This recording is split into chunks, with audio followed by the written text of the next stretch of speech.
विद्यार्थी मित्रांनो, मागच्या लेक्चरमध्ये आपण पार्टनरशिप फायनल अकाउंट्स बद्दल माहिती घेतली आणि त्यावरचे प्रॅक्टिकल प्रॉब्लेम आपण काही सोडून घेतले, काही तुम्हाला सोडवायला लावलेले.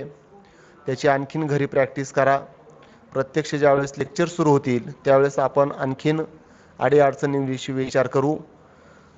त्यानंतर तुमच्या सिलेबसमधला second topic account of not for profit concerns, या टॉपिकमध्ये आपल्याला नॉट फॉर प्रॉफिट कन्सर्नचा meaning, features, difference between not for profit concerns and profit concerns, त्यानंतर नॉट फॉर प्रॉफिट कन्सर्न्स या कोणकोणत्या प्रकारच्या अकाउंट्स मेंटेन करते, का करते याविषयी विचार करायचा आहे. आणि अकाउंट्स तयार करताना किंवा प्रिपेअर करताना कोणते रूल्स आणि रेग्युलेशनचा वापर करावा लागतो, कोणकोणत्या नवीन कन्सेप्ट्स या टॉपिकमध्ये आहेत, या सर्व कन्सेप्ट्सविषयी आपल्याला माहिती घ्यावायची आहे. तर सुरू करूया.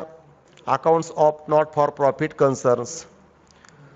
Generally in business there are two types of organization. First is trading organization.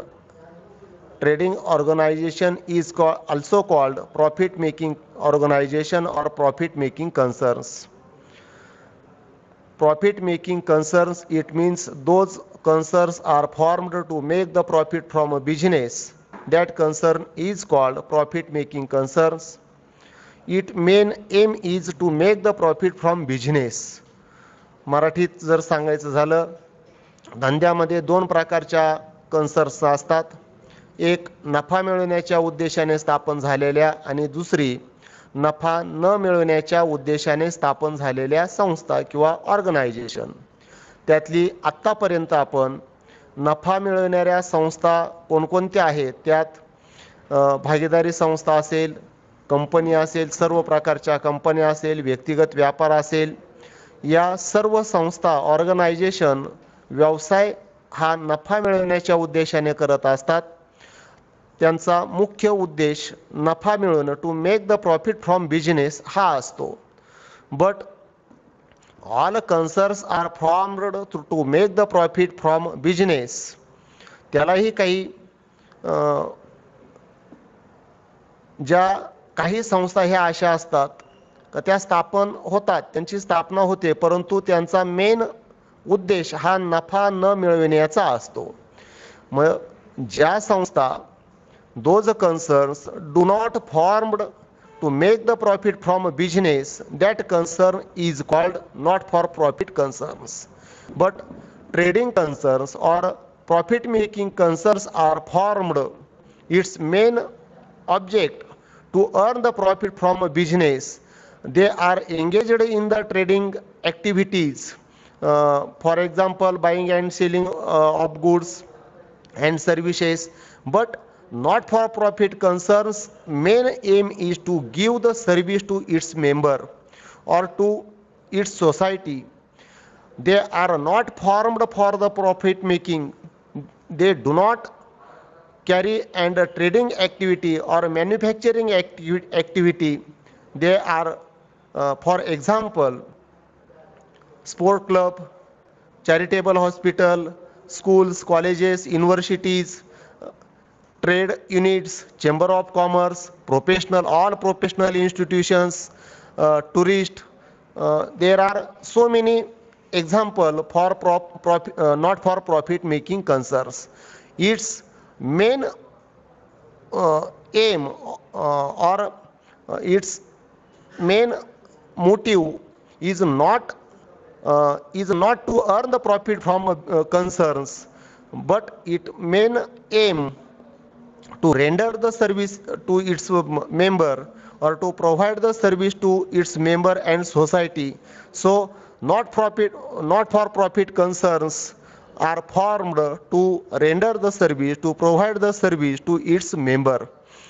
But when not for profit concern is formed, that time not for profit concern is also maintained books of account. इथं तुम्हाला शंका येईल, not for profit concerns ह्या नफा न मिळवण्याच्या उद्देशाने स्थापन झालेल्या असतात. मग हे बुक्स ऑफ अकाउंट का मेंटेन करतात?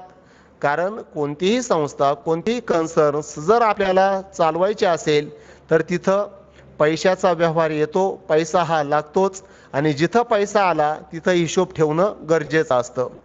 कारण काही काही संस्था ह्या आपण स्कूल असतील, कॉलेजेस असतील, किंवा विद्यापीठं असतील, किंवा चॅरिटेबल हॉस्पिटल्स असतील, स्पोर्ट क्लब असेल, हे स्पोर्ट क्लब नफा मिळवण्याच्या उद्देशाने स्थापन झालेले नसतात, किंवा हॉस्पिटल हे नफा मिळवण्याच्या उद्देशाने स्थापन झालेले नसतात. तर ते त्यांच्या मेंबरला किंवा सोसायटीला जास्तीत जास्त सर्व्हिस कशी देता येईल हा त्यांचा उद्देश असतो, किंवा स्पोर्ट क्लबमधून उत्कृष्ट पद्धतीनं खेळाडू कसे घडविता येतील हा त्यांचा उद्देश असतो.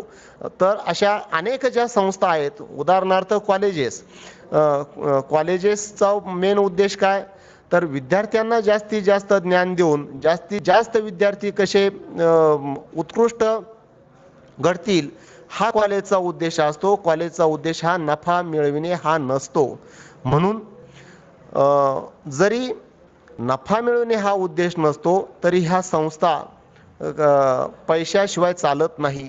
कारण कुणीतरी त्यांना त्यांच्या पाठीमागं खंबीरपणे उभा पाहिजे असतो, आणि तो खंबीर कणा किंवा खांब हा पैशाच्या स्वरूपामध्ये आपल्याला उभा करावा लागतो. आणि हा पैसा पुरविणारा जो वर्ग असतो, काही वर्ग प्रत्यक्षपणे देणगीच्या स्वरूपात देत असतो, काही वर्ग अप्रत्यक्षच्या स्वरूपात देणगी देत असतो, किंवा काही शासनाकडून आर्थिक मदत मिळत असते. मग अशी शासनाकडून आर्थिक मदत मिळाली, किंवा काही समाजाने काही डोनेशन दिलं, किंवा काही सबस्क्रिप्शन दिलं, काही देणग्या दिल्या, तर त्या देणग्यांचा हिशोब हा या नॉट फॉर प्रॉफिट मेकिंग कन्सर्नला ठेवावा लागतो. म्हणून नॉट फॉर प्रॉफिट कन्सर्न्स जरी नफा न मिळवण्याच्या उद्देशाने स्थापन झालेली असेल तरी पण आपली संस्था कोणत्या स्थितीत आहे हे पाहण्यासाठी, किंवा जमा खर्चाचा हिशोब ठेवण्यासाठी त्यांना काही बुक्स ऑफ अकाउंट मेंटेन करावे लागत असतात. मग ते कोणकोणत्या प्रकारचे बुक्स ऑफ अकाउंट मेंटेन करतात त्याविषयी आपण थोडक्यात विचार करू. तिचं जर वैशिष्ट्ये पाहिली, not for profit concerns is provide service to its members, not earn profit from the business. ही फक्त तिच्या मेंबरला सर्व्हिस पुरवत असते, व्यवसायापासून ती कोणत्याही प्रकारचा नफा मिळवत नाही. किंवा these concerns are formed for promotion of arts, culture, education, sports, charity, health, etc.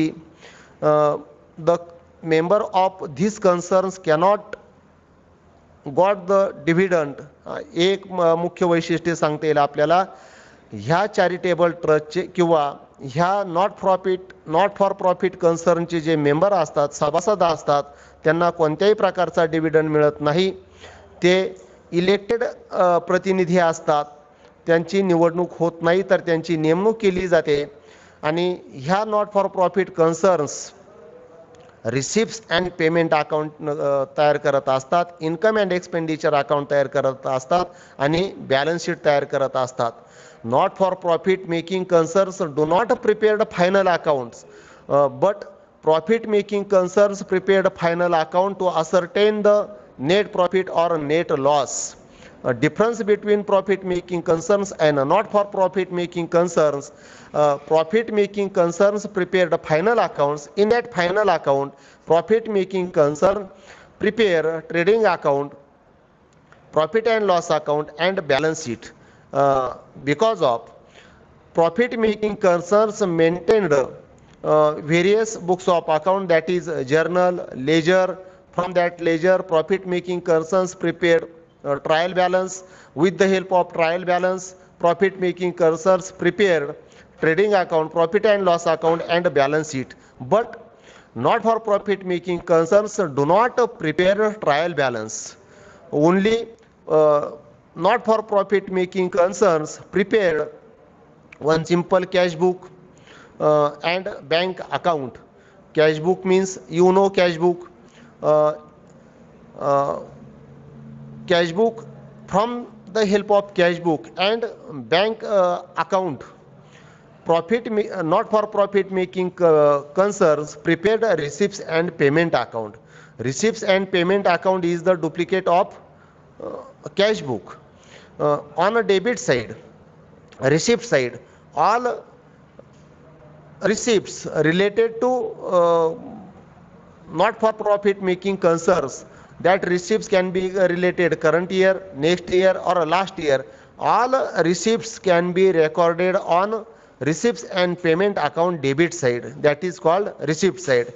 And all expenditure related heads are recorded on credit side, that is called payment side. The expenditure also, some expenditure are also made in that organization. Some expenditure are paid directly or indirectly. Those expenditure are paid directly or indirectly, that expenditure can be recorded on a payment side of receipts and payment account. Difference between profit organization and not for profit organization. I can say primary objective of profit organization to make the profit from business. Not for profit organization, its primary object is to provide the service to its member. Not for profit organization do not prepare trial balance, but profit making organization prepared trial balance. Profit making concerns prepare trading account, profit and loss account and balance sheet. But not for profit concerns do not prepare the trading account, profit and loss account and balance sheet. Because of why not for profit making concern do not prepare final account? It means trading account, profit and loss account and balance sheet.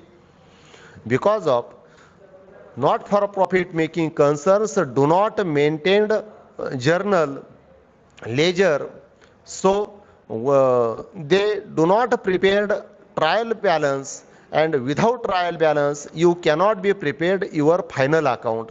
So not for profit making concerns do not prepare the trial balance, profit and loss account and balance sheet, but it is maintained receipts and payment account and cash book and bank account.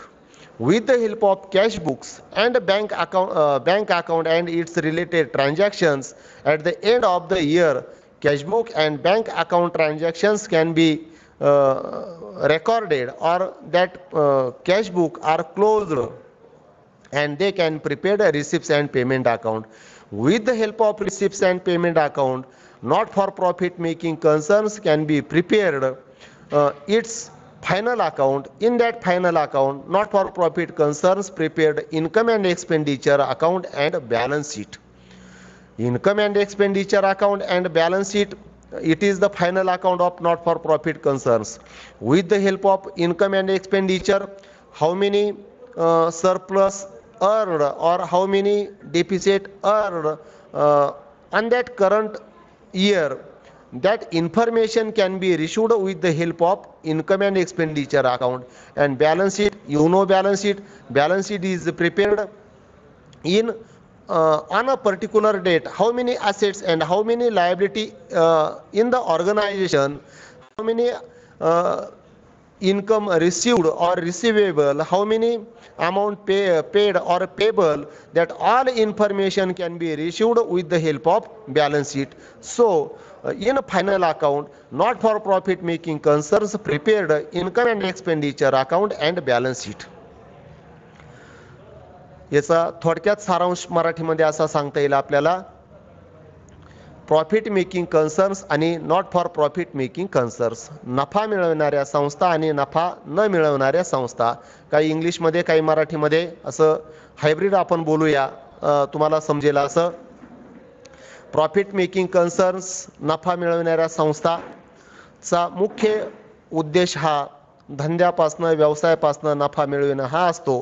तर नफा न मिळवणाऱ्या संस्थांचा म्हणजेच not for profit कन्सर्नचा उद्देश हा नफा न मिळविणं हा असतो. मग नफा मिळविणं हा जर उद्देश तिचा असेल तर मग त्यांना बुक्स ऑफ अकाउंट मेंटेन करण्याची काय गरज आहे, फक्त सेवा पुरवत राहायची. पण जरी हे खरं असलं तरी सेवा ही फुकट पुरविता येत नाही. कारण कोणीही खिशातून पैसा खर्च करून इतका कोणीही मोठा नाही किंवा इतका कोणीही दानशूर नाही का रोज आपल्या खिशातून पैसा खर्च करेल आणि समाजाला तो सेवा देईल.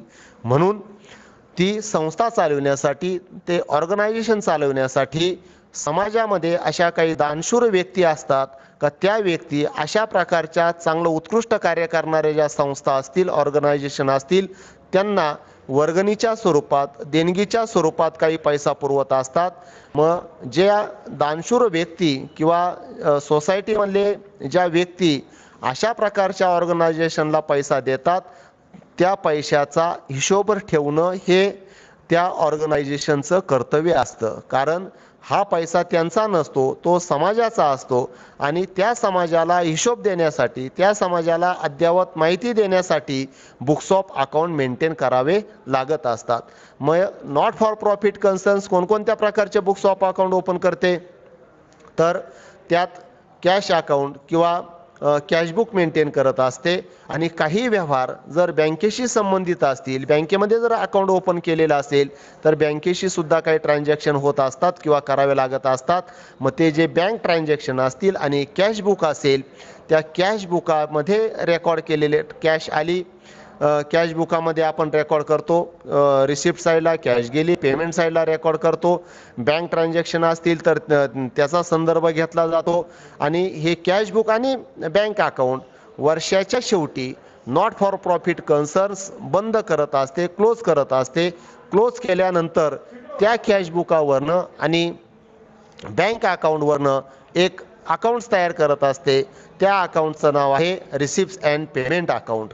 मग या रिसिप्ट्स अँड पेमेंट अकाउंटमध्ये काय काय येतं, रिसिप्ट्स अँड पेमेंट अकाउंटला दोन बाजू असतात. लेफ्ट हँड साईडला रिसिप्ट साईड म्हटलं जातं आणि राईट हँड साईडला पेमेंट साईड म्हटलं जातं.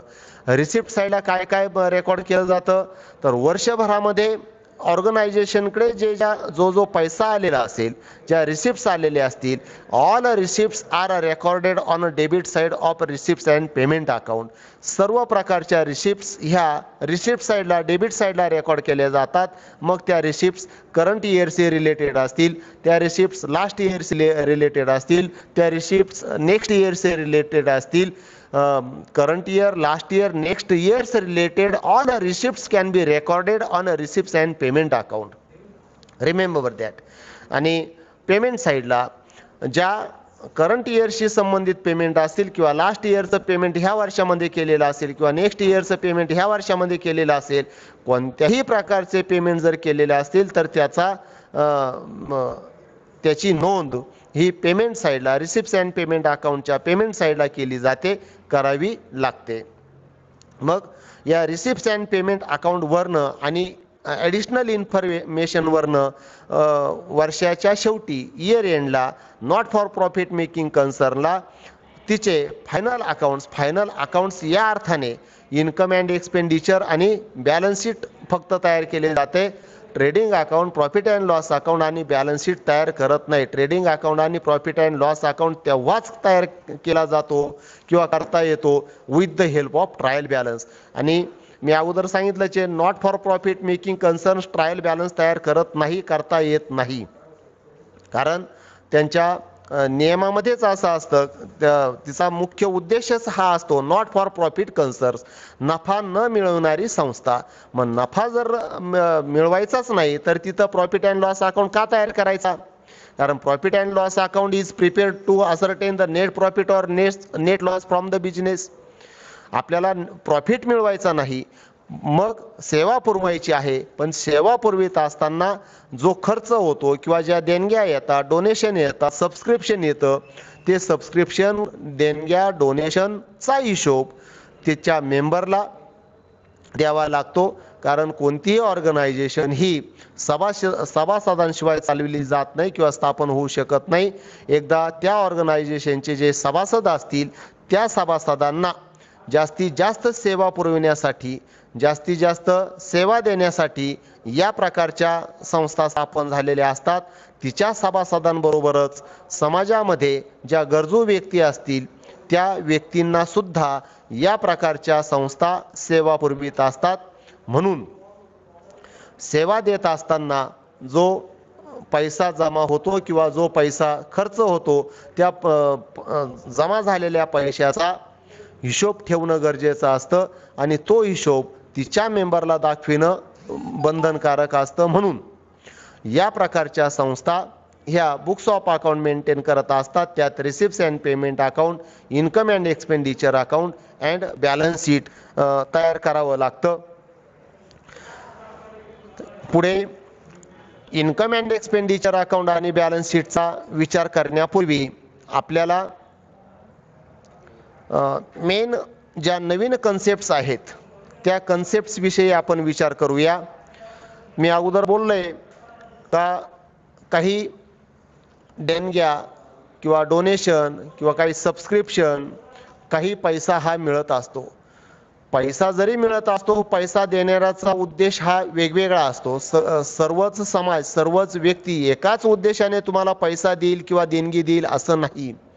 तर काही देणग्या ह्या, काही रिसिप्ट्स ह्या, firstly there are two types of receipts, remember that.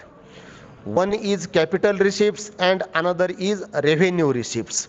Capital receipts, first capital receipts, it means all such receipts are non-recurring nature. ह्या नॉन रिकरिंग नेचरच्या रिसिप्ट ज्या असतात त्या रिसिप्ट्सला कॅपिटल रिसिप्ट्स असं म्हटलं जातं. नॉन रिकरिंग याचा अर्थ असा कायम न मिळणाऱ्या ज्या रिसिप्ट्स असतात त्या रिसिप्ट्सला कॅपिटल रिसिप्ट्स असं म्हटलं जातं. किंवा रेग्युलर फ्लोमध्ये कायम आपल्याला रिसिप्ट्स मिळत नाही, कायम आपल्याला पैसा मिळत नाही, एकदाच कधीतरी मिळतो, अशा प्रकारच्या ज्या रिसिप्ट्स असतात त्या रिसिप्ट्सला कॅपिटल रिसिप्ट्स असं म्हटलं जातं. This receipts can be received for a particular purpose और फॉर अ पर्टिक्युलर ऑब्जेक्ट और स्पेसिफिक ऑब्जेक्ट. या विशिष्ट हेतूसाठी काही समाज तुम्हाला देणगी देत असतो किंवा डोनेशन देत असतो. ते डोनेशन त्याच कारणासाठी जर तुम्हाला वापरण्याचं त्यांनी बंधन घातलेलं असेल, उदाहरणार्थ समजा एखाद्या व्यक्तीनं तुम्हाला एक रूम बांधण्यासाठी 5 लाख रुपये दिले, तर त्या 5 लाख रुपयाचा विनियोग तुम्हाला ती रूम बांधण्यासाठीच करावा लागेल. किंवा एखाद्या व्यक्तीनं तुम्हाला एखादी स्पर्धा आयोजित तुम्ही केलेली असेल आणि त्या स्पर्धेसाठी त्याने बक्षीस म्हणून 21,000 रुपये जाहीर केलेले असतील, तर त्या 21,000 रुपयाचा उपयोग तुम्हाला ज्यावेळेस तुम्ही टुर्नामेंट आयोजित कराल, टुर्नामेंट आयोजित केल्यानंतर पहिल्या क्रमांकाचा संघ किंवा जी स्पोर्टमन असेल त्या व्यक्तीलाच ते 21,000 रुपये तुम्हाला बक्षीस म्हणून द्यावे लागतील. त्या 21,000 रुपयाचा विनियोग तुम्हाला इतर कारणासाठी करता येणार नाही. ज्या कारणासाठी, ज्या उद्देशाने तुम्हाला लॉंग टर्मसाठी जर काही रक्कम मिळालेली असेल, बिल्डिंग बांधण्यासाठी मिळालेली असेल किंवा स्पोर्ट टुर्नामेंट करण्यासाठी आयोजित करण्यासाठी मिळालेली असेल किंवा लायब्ररीसाठी तुम्हाला देणगी मिळालेली असेल किंवा इतर एखादी फिक्स्ड असेट खरेदी करण्यासाठी तुम्हाला देणगी मिळालेली असेल, तर अशा सर्व प्रकारच्या देणग्यांचा समावेश हा कॅपिटल रिसिप्ट्समध्ये केला जातो किंवा होतो. Capital receipts is the non recurring nature and not forming a part of a regular flow. So that type of receipts is called capital receipts. थोडक्यात मराठीमध्ये कॅपिटल रिसिप्ट्स याचा अर्थ असा, ज्या रिसिप्ट्स ह्या वारंवार न मिळणाऱ्या असतात, वारंवार न मिळणाऱ्या अशा प्रकारच्या ज्या रिसिप्ट्स असतात त्यांचा समावेश कॅपिटल रिसिप्ट्समध्ये केला जातो. कॅपिटल रिसिप्ट्स ह्या कॅपिटल रिसिप्टचा फायदा आपल्याला लॉंग टर्मसाठी होत असतो किंवा दीर्घ कालावधीसाठी होत असतो. म्हणून अशा प्रकारच्या रिसिप्ट्स शक्यतो उदाहरणार्थ बिल्डिंग बांधण्यासाठी किंवा स्पोर्ट टुर्नामेंट भरविण्यासाठी किंवा लायब्ररीसाठी देणगी दिली जाते किंवा फिक्स्ड असेट्स खरेदी करण्यासाठी देणगी दिली जाते. तर अशा प्रकारच्या ज्या रिसिप्ट्स असतात ह्या रिसिप्ट्सला कॅपिटल रिसिप्ट्स असं म्हटलं जातं. capital receipts can be recorded or shown in balance sheet liability side. तर इथं तुमच्या मनामध्ये शंका आलेली असेल का ह्या जर इन्कम आहे तर मग बॅलन्स शीटच्या लायबिलिटी साईडला का? त्याचं कारण असं आहे, जर तुम्हाला विशिष्ट उद्देशाने एखादी देणगी मिळालेली असेल तर त्या पैशाचा, त्या रिसिप्टचा, त्या अमाऊंटचा, त्या फंडाचा विनियोग तुम्हाला त्याच कारणासाठी करावा लागतो, इतर कारणासाठी करता येत नाही. म्हणून जर तुम्हाला समजा एखादी बिल्डिंग बांधण्यासाठी 50 लाख रुपये दिलेले असतील तर तुम्ही 50 लाख रुपये घेतल्याबरोबर लगेच बिल्डिंग उभी करणार नाही रात्रीतून. तर बिल्डिंग ज्या दिवशी तुम्ही बांधाल, जितक्या वर्षानंतर बांधाल त्या वर्षी तो पैसा, ते 50 लाख रुपये बिल्डिंग बांधण्यासाठीच खर्च करावा लागतो. म्हणून कन्सर्नच्या दृष्टिकोनातून इट इज द लायबिलिटी. कन्सर्नच्या दृष्टिकोनातून it is the liability. So it is recorded on balance sheet liability side. आपण कॅपिटल घेत असतो. Capital is the liability of business. Why it is recorded on balance sheet liability side? You know, capital हे balance शीटच्या liability साईडला का record केलं जातं? कारण व्यवसायाच्या दृष्टिकोनातून प्रोप्रायटरने जे कॅपिटल इंट्रोड्यूस केलेलं असतं ती त्याची लायबिलिटी असते. कारण जमा खर्चाच्या दृष्टिकोनातून व्यवसायाचा मालक आणि व्यवसाय ह्या दोन कन्सेप्ट स्वतंत्र धरलेले आहेत किंवा मानलेले आहेत. म्हणून आपण व्यवसायाचे जमा खर्च रेकॉर्ड करत असतो, प्रोप्रायटरचे करत नाही. इथं सुद्धा त्याच पद्धतीनं आपल्याला सांगता येईल, ज्या रिसिप्ट्स तुम्हाला मिळत असतात त्या रिसिप्टची नोंद तुम्हाला बॅलन्स शीटच्या लायबिलिटी साईडला करावी लागते. रिसिप्ट सुद्धा दोन प्रकारच्या मी सांगितलेल्या आहे, capital receipts and revenue receipts. Capital receipts जर असेल तर ती बॅलन्स शीटच्या लायबिलिटी साईडला घ्या किंवा कॅपिटल फंडा, काही वेळेस पुढे येईलच ॲडजस्टमेंटमध्ये आपल्याला कॅपिटल रिसिप्ट्स ह्या कॅपिटल फंडामध्ये ॲड कराव्या लागतात. का कराव्या लागतात त्याचा विचार आपण नंतर करू. दुसरा प्रकार आहे revenue receipts. What is mean by revenue receipts? Those receipts are received again and again. In simple word, those receipts are received again and again, or all such receipts which are recurring in nature and represent a regular flow of income of that concern, that is called revenue receipts. It means those receipts are received again and again. For example, rent, salary. Rent can be received month to month, salary can be received month to month. जर तुम्हाला rent मिळत असेल, salary मिळत असेल, ती दर महिन्याला मिळते. म्हणजे दर महिन्याला किंवा दर दिवसाला तुम्हाला पुन्हा पुन्हा ज्या रिसिप्ट्स मिळतात त्या रिसिप्ट्सला रेव्हेन्यू रिसिप्ट्स असं म्हटलं जातं. Revenue receipts is the recurring nature receipts. So it is recorded on, remember that, it is recorded on income and expenditure account because of it is the one type of income. But revenue, for the example of revenue receipts, subscription, rent, locker rent, interest received on investment, it is the recurring nature of receipts. There are also two types, revenue receipts and capital receipts. Revenue receipts can be recorded on income and expenditure account, and capital receipts can be recorded on balance sheet liability side. Revenue receipts is recorded on income and expenditure account, credit side, income side. Remember that. Revenue, income and expenditure account is the duplicate of profit and loss account. What is the structure of income and expenditure account? That structure can be seen after. But firstly, capital receipts and revenue receipts. What is the difference between capital receipts and revenue receipts? You know. Then after, it is receipts and another is payment. Payment is also, payment means expenditure. Expenditure is two types. Remember that. Expenditure is also two types. One is capital expenditure and another is revenue expenditure. Capital expenditure, it means long period, long term, those expenditure are a long term period, that expenditure is called capital expenditure. In another words, these expenditure are a non-recurring expenditure in nature. It means capital expenditure is the non-recurring type of expenditure. Non-recurring means पुन्हा पुन्हा वारंवार जो expenditure आपल्याला करावा लागत नाही, एकदाच करावा लागतो आणि त्याचा फायदा आपण लॉंग टर्मसाठी घेत असतो किंवा लॉंग पिरियडसाठी आपल्याला जर मिळत असेल तर असे सर्व प्रकारचे जे एक्सपेंडिचर असतील त्या एक्सपेंडिचरला भांडवली, थोडक्यात भांडवली खर्च किंवा कॅपिटल एक्सपेंडिचर असं म्हटलं जातं. याचा फायदा आपल्याला लॉंग टर्मसाठी होत असतो. उदाहरण जर द्यायचं झालं, आपण बिल्डिंग एकदाच बांधतो, आपलं घर, आपली बिल्डिंग आपण एकदाच बांधतो, पण त्या बिल्डिंगमध्ये आपण पण राहतो, आपल्या नंतरची पिढी पण राहते, म्हणजे 5, 50, 100 वर्षापर्यंत त्या बिल्डिंगचा वापर, उपभोग आपण घेऊ शकतो, परंतु त्याचा खर्च एकदाच केलेला असतो. म्हणजे जो खर्च वारंवार करावा लागत नाही, पुन्हा पुन्हा करावा लागत नाही, एकदाच करावा लागतो, केला जातो आणि त्याचा उपभोग, त्याचा फायदा आपल्याला लॉंग टर्मपर्यंत मिळतो किंवा होतो, त्या प्रकारच्या खर्चाला कॅपिटल एक्सपेंडिचर असं म्हटलं जातं. Capital expenditure is recorded on balance sheet asset side.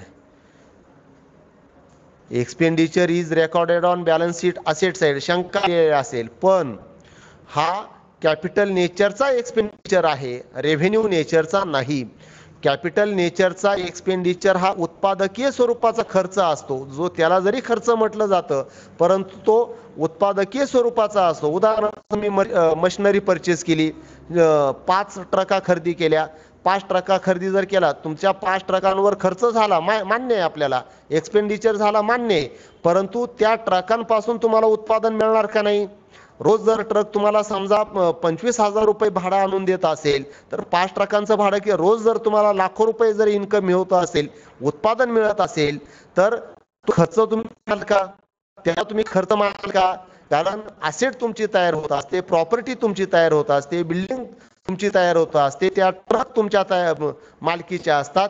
मग अशा प्रकारच्या असेट्स जर तुम्ही उत्पादन कार्यासाठी खर्च केलेला असेल, उत्पादन मिळवण्यासाठी तुम्ही मशिनरी खरेदी केलेली असेल किंवा असेट्स खरेदी केलेले असतील, तर त्याला तुम्हाला खर्च मानता येणार नाही. त्या खर्चाला भांडवली खर्च म्हटलं जातो. आणि भांडवली खर्च हा व्यक्तीचं किंवा त्या बिझनेसचं, ऑर्गनायझेशनचं उत्पादन वाढवण्यासाठी किंवा उत्पन्नात वाढ होण्यासाठी केला जातो. म्हणून हा खर्च तुम्हाला बॅलन्स शीटच्या असेट साईडला रेकॉर्ड करावा लागतो. लक्षात आलं? Capital expenditure is recorded on balance sheet asset side.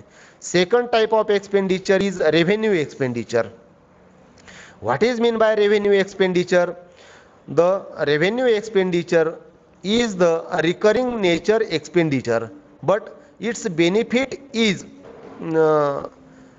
can be received immediately for that particular current year. Those expenditure is recurring again and again. Those expenditure is incurred again and again. That expenditure is called revenue expenditure. साध्या भाषेमध्ये जो खर्च आपल्याला पुन्हा पुन्हा वारंवार करावा लागतो त्या प्रकारच्या खर्चाला रिकरिंग नेचर रेव्हेन्यू एक्सपेंडिचर असं म्हटलं जातं. रेव्हेन्यू एक्सपेंडिचरचा फायदा आपल्याला तात्काळ मिळत असतो किंवा त्याचा फायदा आपल्याला त्या पर्टिक्युलर करंट इयर पुरता मिळत असतो. उदाहरणं आपल्याला बरेच देता येतील. उदाहरणार्थ सॅलरी असेल, रेंट असेल किंवा इतर भाडे तत्वावर तुम्ही ज्या ज्या वस्तू दिलेल्या असतील किंवा असेट्स दिलेले असतील त्यापासून तुम्हाला जे उत्पन्न मिळतं ते सगळं रेव्हेन्यू इन्कम म्हणून तुम्हाला दाखवावं लागत असतं. इथं रेव्हेन्यू एक्सपेंडिचर तुम्हाला वारंवार जो खर्च करावा लागतो. उदाहरणार्थ तुम्ही ट्रक घेतलेली आहे, it is the asset, it is the capital expenditure, but ती ट्रक चालविण्यासाठी रोज डिझेल टाकावं लागतं किंवा त्या ट्रकचा मेंटेनन्स करावा लागतो. डिझेल टाकणं, मेंटेनन्स करणं हा पुन्हा पुन्हा तुम्हाला जो खर्च करावा लागतो त्या खर्चाला रेव्हेन्यू एक्सपेंडिचर म्हणा. ट्रक घेण्यासाठी जो एकदाच तुम्ही पैसा देतात त्या खर्चाला कॅपिटल एक्सपेंडिचर म्हणा. Capital expenditure is recorded on balance sheet asset side and revenue expenditure is recorded on income and expenditure account. Remember that. Another expenditure is called deferred revenue expenditure. Deferred revenue expenditure is actually a revenue expenditure. Such expenditure can be incurred for receiving a benefit for more than a year. जो खर्च केला जातो परंतु त्याचा फायदा एका वर्षापेक्षा जास्त वर्षासाठी जर होत असेल तर त्या खर्चाला डेफर्ड रेव्हेन्यू एक्सपेंडिचर असं म्हटलं जातं. उदाहरणार्थ तुम्ही 5 वर्षाकरता ॲडव्हर्टाईज दिली, एका वर्षासाठी 5,000 रुपये खर्च येतो असं समोरच्या जी कोणी ॲडव्हर्टाईज करणारी कन्सर्न असेल त्या संस्थेनं तुम्हाला सांगितलं. जर तुम्ही 5 वर्षासाठी देत असाल तर एका वर्षाला 5,000 रुपये, 5 वर्षाचे 25,000 रुपये. पण तुम्ही जर 5 वर्षासाठी ॲडव्हर्टाईज देणार असाल आणि त्यांनी तुम्हाला ऑफर दिली का तुम्ही जर 5 वर्षासाठी दिली तर तुम्ही फक्त आम्हाला 20,000 रुपये द्या.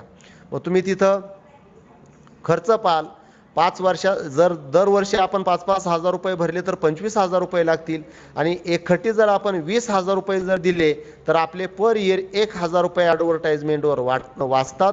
म्हणून तुम्ही जर 20,000 रुपये 5 वर्षासाठी दिलेत तर तिथं तुमचा 5,000 रुपयाचा फायदा होतो. परंतु जरी 5,000 रुपयाचा फायदा झाला पण 20,000 रुपये तुम्ही कधी दिले? करंट इयरमध्ये दिले. मग करंट इयरशी संबंधित सर्व ते 20,000 रुपये आहेत का?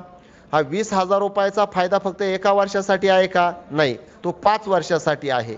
मग 5 वर्षासाठी 20,000 रुपये तर एका वर्षासाठी किती? 4,000 रुपये. मग तुम्ही ज्यावेळेस बुक्स ऑफ अकाउंट मेंटेन करतात किंवा income and expenditure account prepare करतात त्या income and expenditure account is the duplicate of profit and loss account. हे वाक्य मी अगोदर बोललोय. इन्कम अँड एक्सपेंडिचर हा दुसरा तिसरा कोणी नाही तर प्रॉफिट अँड लॉस अकाउंटचा एक डुप्लिकेट प्रकार आहे. म्हणून प्रॉफिट अँड लॉस अकाउंटला जे तत्व प्रिन्सिपल आपण वापरतो तेच तत्व when you are prepared income and expenditure account can be used. कोणतं तत्व आहे, कोणतं प्रिन्सिपल आहे प्रॉफिट अँड लॉस अकाउंट तयार करायचं? Only current years revenue expenses losses income gains are recorded on profit and loss account. फक्त current इयरशी संबंधित जे इन्कम गेन्स प्रॉफिट एक्सपेन्सेस असतील तेवढेच फक्त रेकॉर्ड केले जातात. Last years next years related income gains profit and expenditure do not recorded when you are prepared profit and loss account. तेच तत्व इथं इन्कम अँड एक्सपेंडिचरला उपयोगी आणायचं किंवा लावायचं. Only current years expenses losses income gains are recorded on income and expenditure account when you are prepared. तुम्ही ज्यावेळेस income and expenditure account prepare कराल तेव्हा फक्त करंट इयरशी संबंधित जे रेव्हेन्यू नेचरचे इन्कम आणि एक्सपेंडिचर असतील, रेव्हेन्यू नेचरचे मीन्स पुन्हा पुन्हा वारंवार मिळणारे वारंवार करावे लागणारे खर्च असतील, पुन्हा पुन्हा मिळणारे जे पैसे असतील त्या पैशाला रेव्हेन्यू इन्कम म्हटलं जातं, रेव्हेन्यू रिसिप्ट्स म्हटलं जातं. आणि पुन्हा पुन्हा वारंवार करावा लागणारा खर्च असेल त्याला रेव्हेन्यू एक्सपेंडिचर म्हटलं जातं. फक्त revenue income and revenue expenses are recorded but which are related only current year. ते फक्त करंट इयरशी संबंधित रिलेटेड असतील तर तेवढेच फक्त तुम्ही इन्कम अँड एक्सपेंडिचर अकाउंटला घ्या. पुढचे कॅपिटल टाईप असेल किंवा आणखीन इतर असतील तर ते कुठं रेकॉर्ड करायचे त्याचा विचार आपण नंतरच्या लेक्चरला करूया. सुरुवातीला पुढच्या लेक्चरला आपण the structure of income and expenditure account, what is mean bye income and expenditure account, its meaning, what is mean bye income, what is mean bye expenditure याचा विचार आपण नेक्स्ट इयरला पुढच्या तासाला आपण करूया. आणि पुढचं लेक्चर ऐकण्यापूर्वी जे ऐकलेले ती थिअरी आपल्या पुस्तकामधून जेवढी वाचता येईल, जेवढी समजून घेता येईल तेवढी समजून घेण्याचा प्रयत्न करा.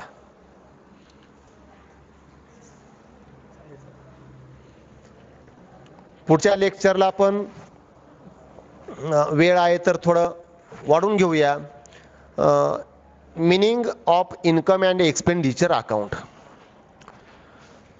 What is mean bye income and expenditure account? I can say income and expenditure account is the duplicate of profit and loss account, or another word, income and expenditure account is a summary of revenue, income and revenue expenditure of a particular period. Remember that income and expenditure account is a summary of revenue, income and revenue expenses of particular period. Income and expenditure account हा अशा प्रकारचा account आहे का तो फक्त revenue income आणि revenue expenditure त्या particular पिरियडशी संबंधित असलेले जे असतील तेच खर्च, तेच इन्कम ज्या अकाउंटमध्ये आपण रेकॉर्ड करतो त्या अकाउंटला इन्कम अँड एक्सपेंडिचर अकाउंट असं म्हटलं जातं. आणि त्यातली देर आर टू साइड्स. मी अगोदर पण सांगितले income and expenditure account is the duplicate of profit and loss account, और it is a similar to profit and loss account. It is the type of nominal account. Income and expenditure account is the type of nominal account. What is the rule of nominal account?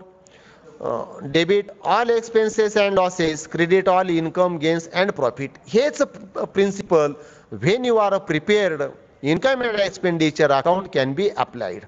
जेव्हा तुम्ही income and expenditure account तयार करतात त्या टायमाला तुम्ही profit and loss account तयार करताना जे प्रिन्सिपल वापरलं तेच तत्व तुम्ही इन्कम अँड एक्सपेंडिचर अकाउंट तयार करताना वापरा.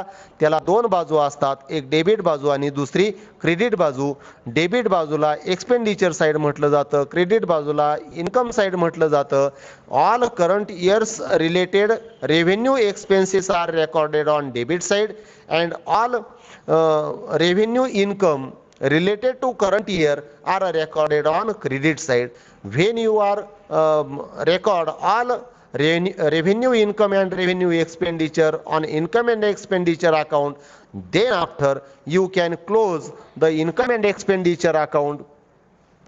Income, the main object of income and expenditure account prepared to ascertain the excess of income over expenditure, that is called surplus, or to ascertain the deficit, it means excess of expenditure over income. Income and expenditure account हा तयार करावा लागतो surplus शोधण्यासाठी किंवा त्या वर्षी तुम्हाला deficit झाला का सरप्लस झाला हे शोधण्यासाठी जो अकाउंट तुम्हाला तयार करावा लागतो तो अकाउंट म्हणजे income and expenditure account. Income and एक्सपेंडिचर अकाउंटच्या डेबिट साईडला कोणकोणते हेड येतात, क्रेडिट साईडला कोणकोणते हेड येतात त्याचा फॉर्मॅट पुस्तकामध्ये तुम्हाला दिलेला आहे. तो फॉर्मॅट तुम्ही पाहून ठेवा. पुढच्या लेक्चरला आपण इन्कम अँड एक्सपेंडिचर अकाउंटच्या डेबिट साईडला आणि क्रेडिट साईडला ज्या नवीन कन्सेप्ट्स आहेत, नवीन अकाउंट्स आहेत त्या अकाउंटचा आपण विचार करूया.